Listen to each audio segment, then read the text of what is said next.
Yeah, and, this is one of those days and one of those post-game shows where obviously, we're going to get into a lot about the state of the Jets and moving forward, what they have to do, what the head coach, what the GM could look like, the changes this team has to make to end what is now a 14-year playoff drought. But I think especially right now, you take a step back and you think about what we witnessed with Aaron Rodgers potentially playing his final game, right?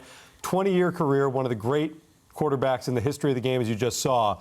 And I think, again, I said this on pregame, he's such an enigma. You don't really know what's going to happen, and I don't want to speculate. But to me, as I was watching this game, it felt like this was it. I agree. Right? Like it felt the way that he was smiling, the way he was trying to get his guys the ball at certain times, the way the Jets were calling the game at one point, trying to throw him a touchdown pass. It just, this game, the way it was played and the way that the coaching staff called it, after the comments we heard this week, it felt like this was it for him, even if he's not going to go out there and say it. And this was a game that the team was going to make sure he went out on top. Well, maybe physically, too. He knows things that we don't, right? And as much as we watched this team, I think we knew weeks this year when Aaron Rodgers was playing hurt. Right. And I think we knew weeks this year where he looked closer to his healthy self. And I think that, if that's the build-up to this, that this is the end, that tells me that his body can't go anymore, because he's a guy that I think mentally and the drive he would still like to play. But when you don't have it, you don't have it. And for Aaron Rodgers at this stage, I mean, when you're playing through multiple lower body injuries and physically you're not there for a full season, then sometimes internally it's been time to go, and I'll announce that when I'm ready to. Yeah, I just think, listen, he's the master of the offseason. He keeps everybody, he keeps everybody in limbo. He won't have that choice, though. This year. I understand that, but we're talking about him either retiring or playing. Right, he might not have that choice with the Jets, but he might have that. But he's going to have that choice overall. And so we'll sit here only up to draft time and be like, well, there's Aaron Rodgers out there. You know what I mean? So it's like you don't know what to think. Like how it was with Tom Brady. 100%. The same thing, Scott. I can see Rodgers, may feel like, what? It's my I'm on my third retreat, feeling better.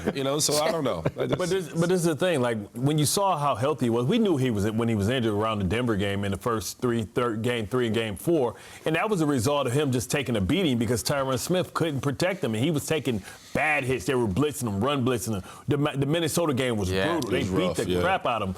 And I think, sometimes when you're a great player, they should have had a coaching staff that rested him, like reportedly Woody wanted them to do, because that's what Tyrod Taylor was for. We knew that, hey, Tyrod Taylor's probably going to have to give us 2 to 3 games. And that's not just, for Aaron Rodgers. That's what we saw with Jordan Love. That's what we saw with a lot of quarterbacks that had guys come in. Anthony Richardson. So, I think it's going to be up to the decision if he can come back, but can he physically do it? Of course, because the game is not like it used to be, Willie. You can't really hit the quarterback. So, if he gets a good left tackle, which we think Fashanu is, then we believe that he'll be a lot more healthier and we'll see more of this Aaron Rodgers next year than we did what we saw at the beginning of the season. I got you. And it is amazing because I think anybody who watched the Jets this season, you said, that wasn't vintage Aaron Rodgers.